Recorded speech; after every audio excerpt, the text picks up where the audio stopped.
आपके साथ मैं दीपेश बरगले। चले खबरों की शुरुआत करते हैं और इस वक्त बड़ी खबर भोपाल से मिल रही है। आईएएस, आईपीएस, आईएफएस पर सरकार की मेहरबानी देखने को मिली है। सीपीएफ पे 4% हिस्सा बढ़ाया गया है, 10 से बढ़ाकर 14% किया गया है। अंशदायी पेंशन स्कीम केंद्र सरकार ने पहले ये बढ़ा दिया था सीपीएफ का हिस्सा, केंद्र के बाद अब राज्य सरकार ने इस हिस्से को बढ़ाने का काम किया है। राज्य कर्मचारियों को अभी 10% का ही लाभ मिलता है, अब 14% कर दिया गया है। तो इस कोरोना काल में एक बड़ी राहत के तौर पर इसे देखा जा रहा है और ज्यादा जानकारी के साथ हमारे सहयोगी शरद हमारे साथ जुड़ चुके हैं। शरद, एक बड़ी राहत। देखिए, राहत ये इस लिहाज से कह सकते हैं कि जो आईएएस, आईपीएस और आईएफएस अधिकारी हैं जी, उनके लिए है। जो राज्य के कर्मचारी उनको इस तरीके से अभी कोई फायदा नहीं मिलेगा, ऐसी जानकारी फिलहाल है। दरअसल केंद्र सरकार की ओर से पेंशन स्कीम है उसको दिया गया था, तो अंशदायी पेंशन स्कीम के तहत कुछ हिस्सा सैलरी से कर्मचारियों के कटता है। तो इसमें जो केंद्र सरकार है उसने अपने कर्मचारियों का जो हिस्सा था वो बढ़ा दिया था। उसी को देखते हुए अब मध्य प्रदेश में भी आईएएस, आईपीएस और आईएफएस अधिकारी हैं, उनको ये फायदा दिया गया है। 4% बढ़ाया गया है, 10 से 14%। लेकिन जो राज्य के कर्मचारी हैं उनको अभी इसका फायदा नहीं दिया जाएगा। तो एक नजरिए से इसको ये भी कह सकते हैं कि जो मेहरबानी है वो आईएएस, आईपीएस और आईएफएस अधिकारियों पर है। राज्य सरकार के कर्मचारियों को शायद अभी पर इंतजार करना पड़ेगा, क्योंकि उनका जो अंशदान है वो अभी 10% ही है। लेकिन बाकी जो अधिकारी हैं, जैसा कि मैंने बताया 3 श्रेणी के, उनका बढ़ाकर 14% किया गया है। चलिए, बिल्कुल, बहुत बहुत शुक्रिया इस तमाम जानकारी के लिए। तो जैसा कि हमारे सहयोगी शरद बता रहे थे कि आखिर ये जो फायदा है वो अभी राज्य के अधिकारियों को नहीं, केंद्रीय अधिकारियों को मिल रहा है जो मध्य प्रदेश में काम कर रहे हैं। आईएएस, आईपीएस और आईएफएस अधिकारी जो हैं उनके लिए ये प्रावधान है। खबर भोपाल से। गोल्डन ग्रुप के मालिक बिल्डर पीयूष गुप्ता पर आईटी ने शिकंजा कसा है। 300 करोड़ की 130 बेनामी प्रॉपर्टी की बिक्री रजिस्ट्री पर रोक लगा दी गई है। पीयूष गुप्ता सालाना रिटर्न में बेहद कम टैक्स जमा करा रहे थे। प्रॉपर्टी के मार्केट वैल्यू की तुलना में टैक्स दिया गया कम और इसी वजह से अब ये छापा मारा गया है। आयकर अधिनियम की धारा 132(9)(b) के तहत 90 दिन के लिए प्रोविजन अटैचमेंट किया गया है। तो भोपाल, सीहोर के जिला पंजीयक व कलेक्टर को प्रॉपर्टी की सूची भेजी गई है। अटैचमेंट को लेकर गुप्ता को भी नोटिस भेजा गया है।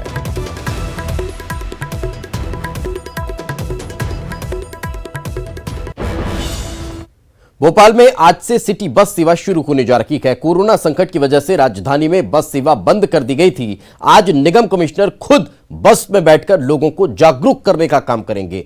बीसीएलएल के द्वारा शहर के 2 मार्गों पर 9 बसों को चलाने का फैसला लिया गया है। इस दौरान सोशल डिस्टेंसिंग, मास्क और कॉन्टेक्टलेस टिकट सर्विस पर जोर दिया गया है। कोशिश ये की जाएगी कि टिकट जब दी जाए और उसका लेन देन जब हो तो किसी भी तरह का कांटेक्ट न हो। साथ ही साथ मास्क लगाना अनिवार्य होगा, सोशल डिस्टेंसिंग मेंटेन करना अनिवार्य किया गया है। तो लॉकडाउन के बाद अब जाकर बस सेवा शुरू हो रही है, लेकिन फिलहाल 2 रूट पर 9 बसों को ही चलाया जाने वाला है। और ज्यादा जानकारी के साथ हमारे सहयोगी पूजा हमारे साथ जुड़ चुकी है। पूजा, ये कौन कौन से 2 रूट हैं जहां पर ये 9 बसें चलने वाली है और कब से इसकी शुरुआत होगी?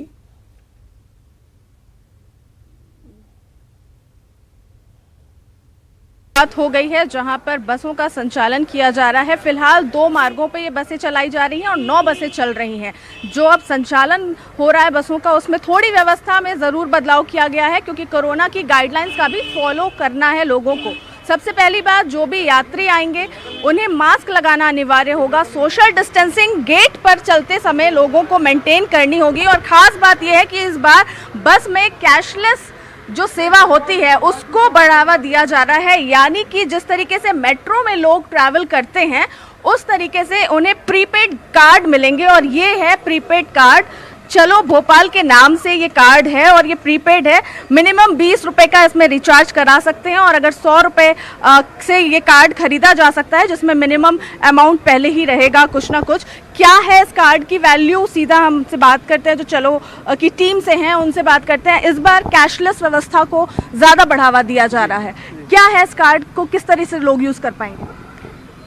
ये कैशलेस मोबिलिटी कार्ड है, तो इसका मिनिमम इशुएंस फीस 100 रुपये से इशू होगा। 100 रुपये से इशू कोई करता है तो फ्री है ये, और अगर कोई 100 रुपये से कम से रिचार्ज करता है तो 20 रुपये कार्ड की कीमत है। इसके अलावा हमने एक अभी सर्विस स्टार्ट करने के लिए एक लॉन्च ऑफर दिया है जिसमें 10 रुपये का हमारा सुपर सेवर प्लान है। 10 रुपये का अगर बंदा रिचार्ज करता है तो किसी भी रूट पे 4 बार ट्रैवल कर सकता है 10 रुपये में, तो एक ट्रैवल उसका 2.5 रुपये का पड़ेगा। यानी व्यवस्थाओं को चीप करने के बारे में भी सरकार ने सोचा है। और सोशल डिस्टेंसिंग की बात करें तो ये भी आपको बता दें कि पूरी क्षमता के साथ बसों पर बैठाया जाएगा। लोग ये सोच रहे थे कि एक सीट छोड़ करके एक सीट पर बैठने की व्यवस्था होगी, लेकिन फिलहाल इस तरह की कोई बात नहीं है। जो बसों की पूरी क्षमता है उस पर बैठाया जाएगा लोगों को। और अगर कोई ये कार्ड नहीं लेता है, वो डिजिटल पेमेंट करना चाहता है, तो उसके लिए भी लोगों को सुविधा दी गई है कि जिस तरीके से डिजिटल मोड को ज़्यादा बढ़ावा दिया जा रहा है, कैशलेस मोड को ज़्यादा बढ़ावा दिया जा रहा है, तो यहाँ पर QR स्कैन करके लोग डिजिटल पेमेंट कर सकते हैं। खास बात ये भी होगी कि यात्रियों को जिस तरीके से बस में बैठाया जाएगा, सैनिटाइजर उन्हें दिया जाएगा और साथ ही साथ टाइम टू टाइम सैनिटाइज किया जाएगा बस को। एक स्टॉपेज से दूसरे स्टॉपेज के बाद जैसे ही बस का संचालन बंद होगा, संचालित हो रही बस को सैनिटाइज करना अनिवार्य होगा और तभी लोगों को बस में चढ़ने की अनुमति मिलेगी। लोगों को अपने आप को सैनिटाइज करना बेहद अनिवार्य होगा, मास्क लगाना बेहद अनिवार्य होगा और तब जाकर आप सुरक्षित सफर खुद के लिए भी और दूसरों के लिए भी कर सकते हैं। बहुत बहुत शुक्रिया मुझे इस तमाम जानकारी के लिए। आगे बढ़ते हैं। आज ज्योतिरादित्य सिंधिया ग्वालियर दौरे पर पहुंचने वाले हैं। सिंधिया 3 बजे रानी महल में कार्यकर्ताओं के साथ मुलाकात करेंगे, वहीं रात 8 बजे वो पत्रकारों के साथ डिनर भी करने वाले हैं। उपचुनाव के मद्देनजर ज्योतिरादित्य सिंधिया के ग्वालियर दौरे को काफी महत्वपूर्ण माना जा रहा है। तो एक बड़े मेगा शो के बाद लगातार सदस्यता अभियान ग्वालियर में चलाने के बाद ज्योतिरादित्य सिंधिया एक बार फिर ग्वालियर पहुंच रहे हैं और उनका यह ग्वालियर दौरा बेहद महत्वपूर्ण माना जा रहा है। और ज्यादा जानकारी के साथ हमारे सहयोगी सुशील हमारे साथ जुड़ चुके हैं। सुशील, क्या ताजा जानकारी, कितने बजे ज्योतिरादित्य सिंधिया पहुंचने वाले हैं, कहां पर कार्यकर्ताओं से मुलाकात होगी, कितनी संख्या में कार्यकर्ता वहां पर मौजूद रहने वाले हैं?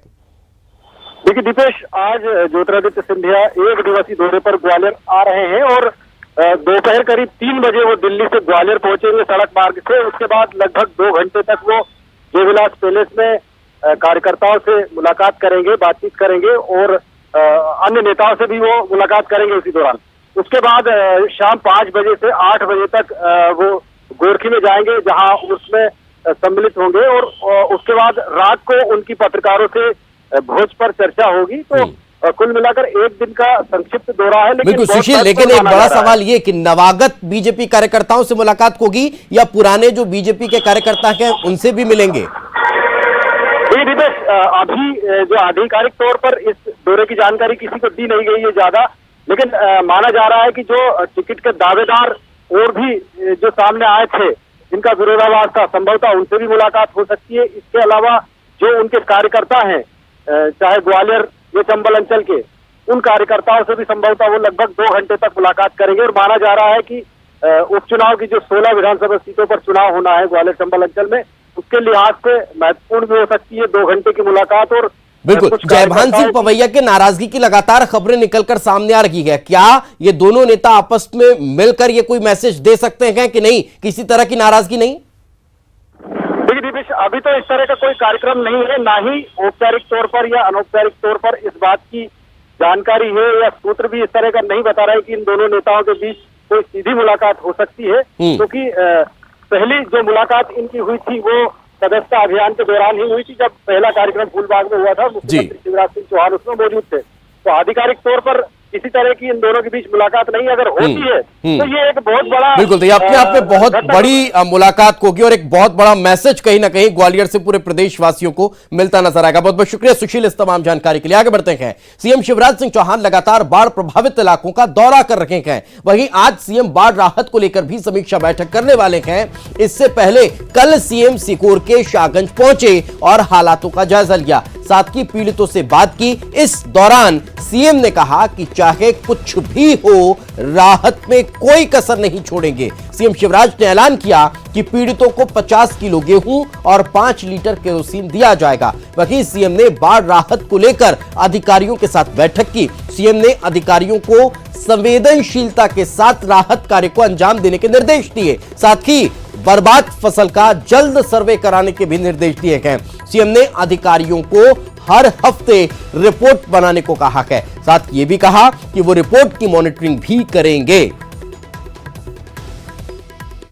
सरकार है, मुझे आश्चर्य होता है कि कांग्रेस के लोग कह रहे हैं कि मुख्यमंत्री बाढ़ टूरिज्म कर रहा है, बाढ़ पर्यटन कर रहा है। जो लोग कभी घरों से नहीं निकले संकट में, वो फूहड़ आरोप लगाने की बात कर रहे हैं, लेकिन हम तो जनता से जुड़े हैं, जनता ही अपनी जिंदगी है, इसलिए अपनी आंखों से यथासंभव उनकी तकलीफ देख रहे हैं। खबर भोपाल से। कृषि मंडियों के कर्मचारी हड़ताल पर हैं। आज से प्रदेश भर के मंडियों में हड़ताल देखने को मिलने वाली है। आज से अनिश्चितकालीन हड़ताल पर मंडी कर्मचारी जा रहे हैं। मॉडल मंडी एक्ट का विरोध इन कर्मचारियों के द्वारा किया जा रहा है, जो आज से हड़ताल पर है। तो आपको बता दें, अनिश्चितकालीन हड़ताल आज से मंडी कर्मचारियों की देखने को मिल रही है। मॉडल मंडी एक्ट के विरोध में ये मंडी कर्मचारी हड़ताल पर आज से जाने वाले हैं। आज से प्रदेश भर की मंडियों में हड़ताल की स्थिति देखने को मिलने वाली है। तो कृषि उपज मंडी के कर्मचारियों की आज से हड़ताल नजर आने वाली है। आज से प्रदेश भर के कृषि उपज मंडी के कर्मचारी हड़ताल पर जा रहे हैं। जो मॉडल कृषि एक्ट है उसको लेकर इनका विरोध नजर आ रहा है। और ज्यादा जानकारी के साथ हमारी सहयोगी पूजा हमारे साथ जुड़ चुके हैं। पूजा, आखिर क्या क्या महत्वपूर्ण मांगे हैं इन कर्मचारियों की जो आज से हड़ताल पर हैं? विरोध का सबसे बड़ा कारण ये है कि जो भी हड़ताल कर रहे हैं उनका कहना है कि जो भी नियम बनाए गए हैं, एक्ट बनाए गए हैं, वो उनकी सहमति से नहीं बनाए गए हैं, जिसको लेकर के अब उन्होंने विरोध शुरू कर दिया है। दोनों तरफ के पक्षों को जानने के बाद ही एक्ट में संशोधन करना चाहिए था या कुछ भी बदलाव करने चाहिए थे, जिसका वो समर्थन नहीं कर रहे हैं। और इसकी वजह से पूरे प्रदेश में कृषि मंडी के जो भी हड़ताली हैं वो हड़ताल करते हुए दिखाई देंगे, प्रदर्शन के जरिए अपनी मांगों को करेंगे। और मांग सिर्फ इतनी है कि जो भी संशोधित बदलाव किए गए हैं वो उनकी सहमति से किए जाएं, ताकि उनको भी कहीं ना कहीं उनका पक्ष भी निकल करके सामने आए। जिस तरीके से अभी जो बदलाव हुए हैं उनका साफ तौर पर कहना है कि शासन प्रशासन अपनी तरफ से जो बदलाव कर रहे हैं वो उनसे बिना सहमत हुए इस बदलाव को किया गया है। लेकिन सबसे ज़्यादा ज़रूरी है कि जो उपज मंडी के कर्मचारी हैं उनकी भी सहमति इस संशोधन पे बने, जो बनती हुई नज़र नहीं आ रही है। और यही वजह है कि प्रदर्शन इन्होंने माध्यम रखा है कि इनसे उनकी मांगे पूछी जाएं, क्या कुछ बदलाव करना चाहिए, दोनों पक्ष की सहमति एक साथ बने, उसके बाद जाकर के कहीं ना कहीं इसका समर्थन करते हुए नजर आएंगे कि जो भी मॉडल एक्ट में बदलाव हुए हैं वो दोनों तरफ से सहमति बनते हैं, तो फिर जाकर के बात कहीं ना कहीं सही होती हुई दिखाई देती है, मनती हुई दिखाई देती है। लेकिन जब तक ये एक्ट दोनों तरफ से पूछ करके जानकारी लेकर के नहीं बनाए जाते, तब तक इनका सीधा आरोप है कि ये एक तरफा संशोधन किया गया है, जो कि नहीं। इसको लेकर इनका विरोध कहीं ना कहीं लगातार जारी रहने वाला। बहुत बहुत शुक्रिया इस तमाम जानकारी के लिए। ब्रेक के बाद एक बार फिर आपका स्वागत है। सिंगरौली के बसोड़ा में एक दिल दहलाने वाली वारदात सामने आई है। यहां पर तंत्र मंत्र के चक्कर में एक व्यक्ति ने अपनी पत्नी का गला काटकर उसको अपने कुल देवता को चढ़ा दिया। वारदात के चश्मदीद आरोपी के लड़के की माने तो उसके पिता ने मां की हत्या कर उसके सिर को कुल देवता को चढ़ा दिया। लड़के के शोर करने के बाद पड़ोसियों ने जघन्य वारदात की खबर पुलिस को दी और पुलिस के आला अधिकारी भी मौके पर पहुंचे। वहीं वारदात को अंजाम देने के बाद से आरोपी फरार है और पुलिस उसकी तलाश में जुटी है। देखिए माँ मतलब चिल्लाई हमको, ठीक नहीं चिल्लाई तो फिर हम जब निकाल के उठे तो फिर देखो तो मम्मी को पापा मार दिए थे, ठीक नहीं। मार दिए तो फिर हमको बोले कि तुम भाग जाओ नहीं तुमको भी मार देंगे, इधर आओ गए। फिर हम बेड़िया खोल के बाहर निकल गए, रोड में जाके रोने लगे। रोने के बाद फिर 1-1.5 घंटे बाद फिर चिल्ला सब लोगों को, पड़ोसी अपना, फिर सब लोग जुटे तो फिर पुलिस वाले को फ़ोन किया तो थे, मतलब चिल्लाए मम्मी तो मेरा आँख खुल गया। तो फिर देखे पापा बोला कि हम तुमको भी मार देंगे, नहीं भाग जाओ। भाई हमारे हाथ में कुछ नहीं था इसलिए हम भी भाग के बाद खोल के चले गए, रोने लगे। क्या आपके घर में कुछ पूजाई वगैरह भी क्या कुछ हुई थी? हाँ पूजाई पहले हो रहा था, पूजाई हो रहा था बकरा का। कहे की मतलब पहले पूजाई हो रहा था। ग्राम बसौड़ा में ब्रजेश केवट द्वारा अपनी पत्नी बिट्टी केवट को धारदार हथियार से मार करके उसकी हत्या कर दी गई थी। और उस समय उसका पुत्र जब ये घटना घटित कर रहा था तो मनोज केवट और दूसरा पुत्र सुवेंदु केवट ये जग गए थे और इनने रोकने का भी प्रयास किया, लेकिन उस समय आरोपी द्वारा इनको भी डराया धमकाया गया तो ये दोनों। और इस वक्त हमारे सहयोगी राज द्विवेदी हमारे साथ जुड़ चुके हैं। राज, आखिर इस पूरे मामले को लेकर क्या अभी तक अपडेट निकलकर सामने आ पाया? क्या उस अपराधी को पकड़ लिया गया? क्या पुलिस आखिर अभी कर क्या रही है?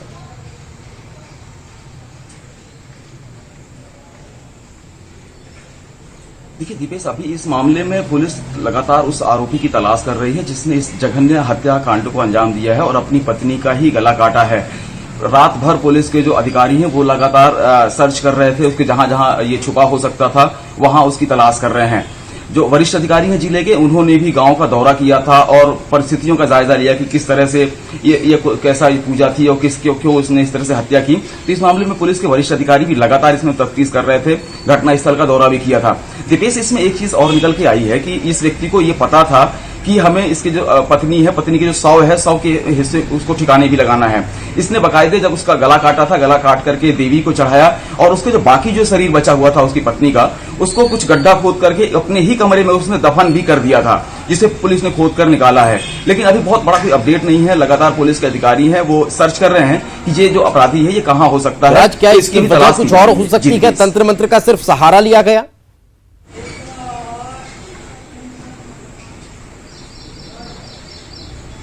अभी जब तक ये आरोपी दीपेश पकड़ा नहीं जाता है तब तक ये बिल्कुल स्पष्ट नहीं कहा जा सकता है कि आखिर इसकी बड़ी मुख्य वजह क्या है। लेकिन जो प्रत्यक्षदर्शी जो इस मृतक का बेटा है, तो बेटे से जो हमारी बात हुई है, बेटे ने साफ तौर पे कहा कि घर में 2 दिन पहले तक पूजा हो रही थी, माँ भी उस पूजा में शामिल थे, पिताजी भी एक कमरे में बैठ करके पूजा किया करते थे। इसके पहले जो लड़का है, लड़के ने ये भी बताया है कि पिछले साल भी इस तरह की पूजा उसके पिता ने रखी थी, जिसमें एक बकरे की जो बलि चढ़ाई गई थी और बकरे का जो सर काट करके देवी को चढ़ाया गया था। और इसी की आशंका बेटे को भी है, क्योंकि जब गला काटा गया उस वक्त बेटे ने नहीं देखा, लेकिन जब बेटा कमरे में पहुंचा है तो वहां पिता के हाथ में कुल्हाड़ी थी और उसने अपने बेटे को ही कहा कि तुम यहां से चले जाओ, नहीं तो तुम्हारा भी गला काट देंगे। तो ये सारी कड़ियां जो है, ये कड़ियां आपस में जुड़ती हुई दिख रही हैं। बहरहाल जब तक ये आरोपी नहीं पकड़ा जाएगा तब तक स्पष्ट नहीं हो पाएगा कि आखिर इसकी मुख्य वजह क्या रहे। दीपेश जी बिल्कुल, चलिए बहुत बहुत शुक्रिया इस तमाम जानकारी के लिए राज। आगे बढ़ते हैं। शिवपुरी में धू कर कार जल गई है। हाईवे पर खड़ी हुई कार में अचानक आग लग गई है। हादसे में उस वक्त कार में कोई मौजूद नहीं था, तो ये राहत भरी खबर है। होटल पर खाना खाने ये कार सवार रुके थे। पुरनखेड़ी टोल प्लाजा के पास यह हादसा हुआ है। गुजरात से शिवपुरी कार सवार जा रहे थे। लुकवासा चौकी क्षेत्र की घटना बताई जा रही है, जहां पर कार में अचानक आग लग गई। गनीमत रही कि उस वक्त कार में कोई भी मौजूद नहीं था।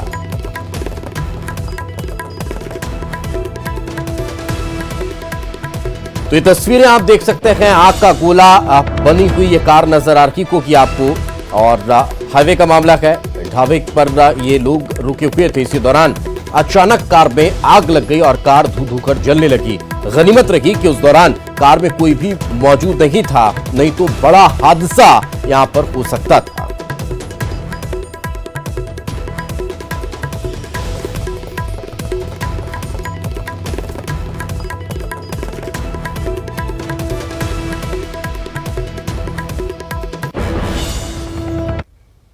आगे बढ़ते हैं। एक और बड़ी खबर मिल रही है। सिवनी में पुल बहने के मामले में मंत्रालय में आज रिपोर्ट सौंपी जाएगी। जो जांच रिपोर्ट सौंपी जाना है आज। चीफ इंजीनियर आज इस पूरे मामले की जांच रिपोर्ट सौंपेंगे। दरअसल मुख्यमंत्री शिवराज सिंह चौहान ने इस पूरे मामले को लेकर जांच के निर्देश दिए थे, जिसके बाद अब जांच कंप्लीट हो चुकी है और चीफ इंजीनियर इस जांच की रिपोर्ट आज सौंपेंगे।